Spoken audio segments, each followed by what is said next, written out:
Next problem number 21. ఇది important problem. ఈ problem కూడా 21 చూడండి. ద్విపద విభాజనాన్ని క్రింది దత్తాంశానికి రూపొందించండి. ద్విపద విభాజనాన్ని రూపొందించమన్నాడు. సో వాడు ఎన్ అన్నాడు, ఎఫ్ అన్నాడు. సో ఆ ఎన్ గా ఇచ్చిన దాన్ని మనం ఎక్స్ అనుకుందాం. Okay, X F. సో ఏమేమి ఇచ్చాడు? 0 1 2 3 4. ఎఫ్ 28 62 46 10 4. ఇది వాడు ఇచ్చాడు. దీనికి ద్విపద విభాజనాన్ని రూపొందించమన్నాడు. ఏంటి ఫార్ములా ద్విపద విభాజనానికి? n into nCr into p to the power r into q to the power n minus r. అంటే మనం ఫార్ములా ప్రాబ్లం సాల్వ్ చేయాలంటే మనకి ఖచ్చితంగా ఆర్ విలువ కావాలి, ఎన్ విలువ కావాలి, పి విలువ కావాలి, క్యూ విలువ కావాలి. ఈ 4 విలువలు మనకు కావాలి, రైట్నా? సో ఇక్కడ ఎన్ విలువ ఎంత అంటే 4. ఎలా తీసుకున్నాం? 4 1 2 3 4 జీరోలు మనం లెక్కలోకి తీసుకోం కదా, 4. మరి ఎన్ విలువ ఎంత అంటే పౌనపున్యాల మొత్తం. ఎన్ విలువ ఎంత? పౌనపున్యాల మొత్తం. That is equal to 150. Okay, మరి ఆర్ విలువ ఎంత అంటే ఆర్ విలువ, so R is equal to 0 1 2 3 4. అంతే కదా, ఈ విలువలే కదా మనం. అంటే ఆర్ ఇజ్ ఈక్వల్ టు ఒకసారి 0 అయినప్పుడు, 1 అయినప్పుడు, 2 అయినప్పుడు, 3 అయినప్పుడు, 4 అయినప్పుడు 6 విలువలు అవి. మరి పి వాల్యూ ఏది, క్యూ వాల్యూ ఏది?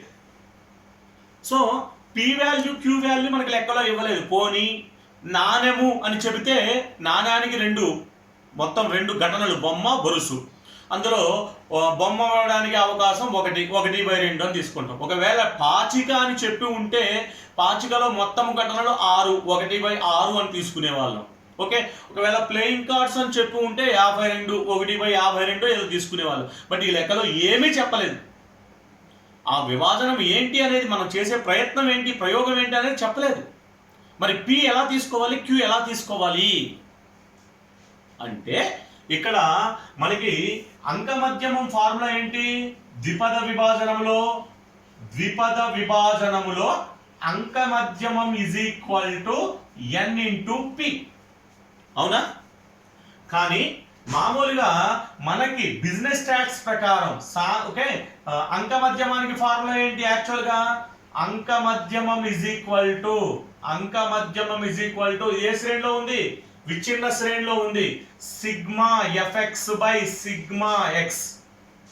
గుర్తుందా? విచ్ఛిన్న శ్రేణి అంకమధ్యమం is equal to sigma f x by sigma x. Okay, f x by sigma x or sigma f. Okay, ఏదో తీసుకుంటాం కదా ఇక్కడ n value. Sigma f x by sigma f or sigma f x by n. యాక్చువల్గా మనకి బిజినెస్ స్టాట్స్ లో మీకు నేనేం చెప్పాను ఫార్ములా? అక్కడ సిగ్మా ఎఫ్ఎక్స్ బై ఎన్ అన్నాను, స్మాల్ ఎన్. అంటే మళ్ళీ మీరు కన్ఫ్యూజ్ అవుతారని నేను చెప్తున్నాను. ఇక్కడ ఏం స్మాల్ ఎన్ ఉంది, మళ్ళీ ఈ 4 తీసుకుంటారేమో అని చెప్తున్నాను. యాక్చువల్గా ఏంటి? ఎఫ్ తీసుకోవాలి, పౌనపున్యాల టోటల్ తీసుకోవాలి. దానికోసం మీకు అర్థం కావడానికి ఎఫ్ అన్నాను నేను. కన్ఫ్యూజ్ అవుతారండి. యాక్చువల్గా మనం ఏమనుకుంటాం? సిగ్మా ఎఫ్ఎక్స్ బై ఎన్ అంటే పౌనపున్యాల మొత్తము అనుకుంటాం కదా. సో ఇక్కడ లేదా క్యాపిటల్ ఎన్ తీసుకోండి. మనకి ఈ లెక్కలో పౌనపున్యాల మొత్తాన్ని ఎన్ అంటున్నాం కదా, కాబట్టి క్యాపిటల్ ఎన్ తీసుకోండి. Okay, right. Sigma f x by n అంటే ఇప్పుడు మనం ఈ లెక్క సాల్వ్ చేయాలంటే మనం ఏం చేయాలి? ఎఫ్ఎక్స్ చేయాలి. F into x. 28 into 0 28, 62 into 1 62, 46 into 2 92, 10 into 3 30, 4 into 4 16. Then f x total చేయండి. F x total 200. ఎఫ్ఎక్స్ టోటల్ ఎంత? 200. అర్థమవుతుందా? ఇక్కడ మనకి పి మరియు క్యూ లేదు, పి అండ్ క్యూ ఇవ్వలేదు. ఓకే, సో దానికోసం పై ఫార్ములాని సాల్వ్ చేస్తున్నాం. దానికోసం అంకమధ్యమ ఫార్ములా ద్వారా, అంకమధ్యమం సూత్రం ద్వారా లెక్కిస్తున్నాం అన్నమాట. సాధిస్తాము. ఓకేనా? సో అంకమధ్యమం సూత్రం ఏంటి? Sigma f x by n. So f x ఎంత వచ్చింది? 200. అంకమధ్యమం ఇజ్ ఈక్వల్ టు అంక మధ్యమం ఈజ్ ఈక్వల్ టు 200 బై 150 అంతే కదా. Sigma f x by n 200 by 150. So 200 by 150 అంటే ఎంత? 4 5 4లు 5 3లు. ఓకే 5 4లు 5 3లు 4 బై 3 4 బై 3. అయితే మనకి ద్విపద విభాజనం ప్రకారం అంక మధ్యమం ఇజ్ ఈక్వల్ టు ఎన్పి. అవునా? అంక మధ్యమం is equal to n p. N place లో మనకి తెలిసినటువంటి 4 తీసుకుందాం. ఓకే ఎన్ స్థానంలో 4 ప్రతిక్షేపించగా ఎక్కడి నుంచి వచ్చింది 4? ఇది ఎన్ 4 1 2 3 4 5 ఇందులో 5 0 లెక్కలోకి తీసుకోం. 4 ఎన్ స్థానంలో 4 ప్రతిక్షేపిద్దాం. అంక మధ్యమము చూడండి, జాగ్రత్తగా వినండి. అంక మధ్యమము మనకి ఎంత వచ్చింది? అంక మధ్యమం 4/3 ఇజ్ ఈక్వల్ టు ఎన్ ఎంత? 4 ఇంటూ పి. అంక మధ్యమం is equal to n into p. అంక మధ్యమం మనకి 4/3 వచ్చింది ఇజ్ ఈక్వల్ టు ఎన్ ఎంత? 4 ఇంటూ పి. ఇక్కడ 4 పిని గుణిస్తుంది, రైట్? ఇజ్ ఈక్వల్ టు యువతలకు వస్తే భాగిస్తుంది. అప్పుడు దాన్ని మనం ఎట్లా రాసుకుంటాం? 4/3 ఇంటూ చూడండి 4/4 వేయాలి. అయితే ఇది ఈజ్ ఈక్వల్ టు వచ్చినప్పుడు ఏమవుతుందంటే లవము హారము లవము అవుతుంది. 4 అంటే అర్థం ఏమిటి? 4/1 అని అర్థం. ఓకే ఎప్పుడు కూడా భిన్నం 4 అంటే 4/1, 5/1 భిన్న రూపంలో రాసుకోవాలనుకుంటే. కాబట్టి ఈ 4ని ఏమని రాస్తామంటే 1/4 అని రాస్తాం. అర్థమైందా? ఇది 4/1. ఇది ఈజ్ ఈక్వల్ టు యువతలకు వచ్చినప్పుడు ప్లస్ మైనస్ ప్లస్ ఎలా అవుతుందో అలాగే భిన్నము ఇటు వచ్చినప్పుడు లవము హారము లవంగాను రాసుకున్నాం. That is equal to P. ఇప్పుడు 4 cancel. P is equal to 1/3. Then ఎప్పుడైతే మనకి పి ఈజ్ ఈక్వల్ టు 1/3 వచ్చిందో Q is equal to 1 minus 1/3. That is equal to 2/3. ఇప్పుడు మనకి చూడండి ఎన్ తెలిసింది 4, క్యాపిటల్ ఎన్ తెలిసింది 150, పి తెలిసింది 1/3, క్యూ తెలిసింది 2/3. ఇప్పుడు ద్విపద విభాజనం ఫార్ములా రండి. ద్విపద విభాజనం ఏంటి? N into nCr into p to the power r into q to the power n minus r, right నా? సో ఇప్పుడు first r is equal to 0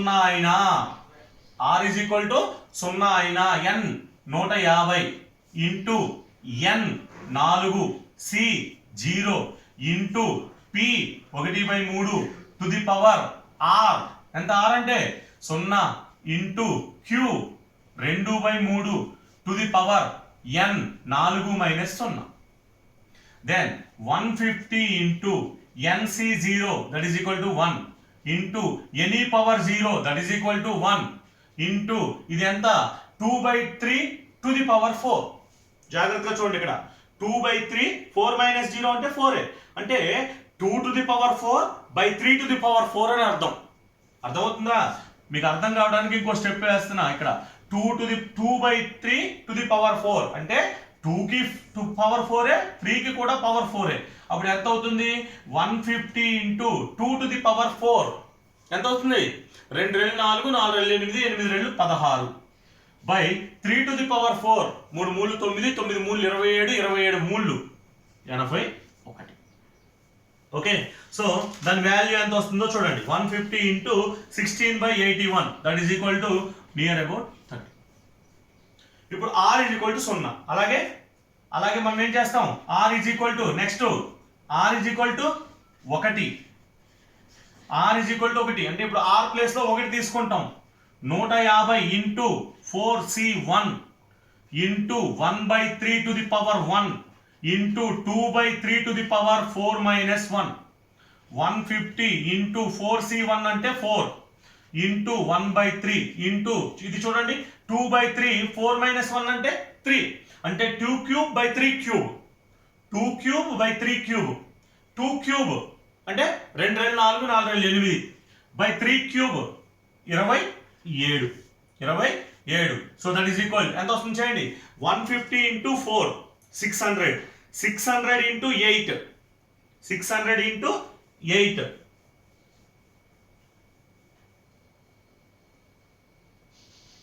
ఎంత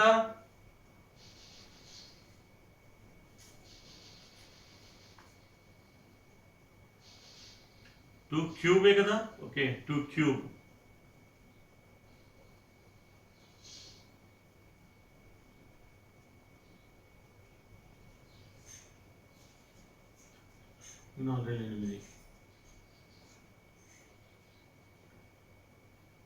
దట్ ఈస్ ఈక్వల్ 59 క్యాలిక్యులేట్ చేయండి మీరు దాన్ని ఓకే ఈ మొత్తాన్ని మీరు క్యాలిక్యులేట్ చేయండి 150 into 4 into 1/3 into 2/3 to the power 3 so calculate చేస్తే మనకు వచ్చే ఆన్సర్ 59 అలాగే ఇప్పుడు r is equal to 2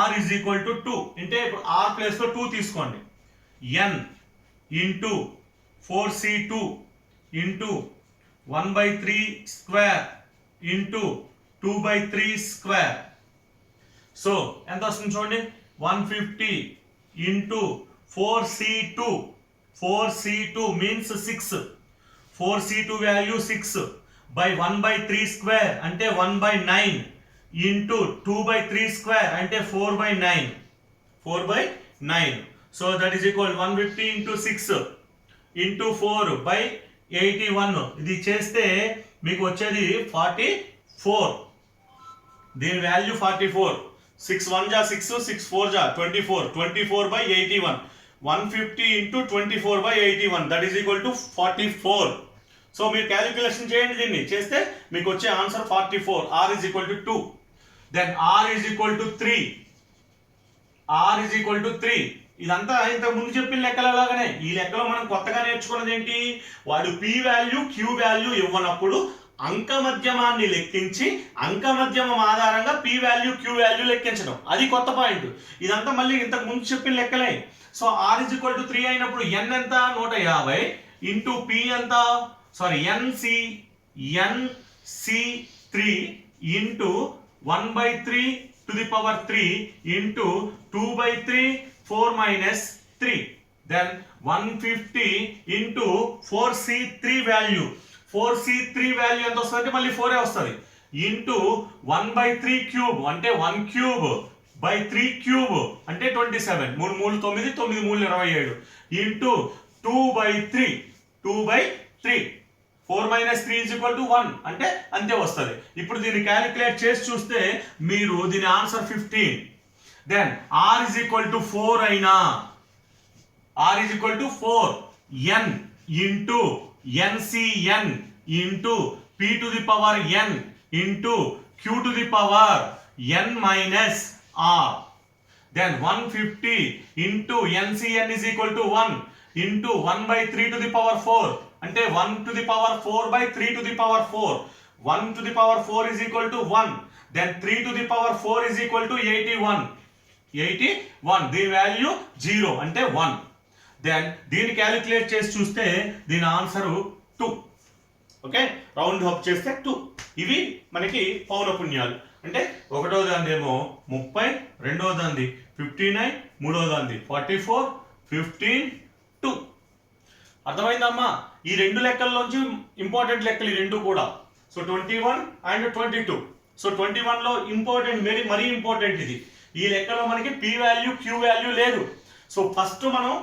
అంక మధ్యమం సూత్రం ద్వారా అంక మధ్యమం ద్విపద విభాజన అంక మధ్యమం కాదు మామూలు అంక మధ్యమం సూత్రం ద్వారా ఓకేనా సిగ్మా fx/n ఆ సూత్రం ద్వారా అంక మధ్యమాన్ని క్యాలిక్యులేట్ చేసి ద్విపద విభాజన అంక మధ్యమం ద్వారా p value q value find out చేసి అప్పుడు విభాజనాన్ని మనం రాయాలి okay is it clear right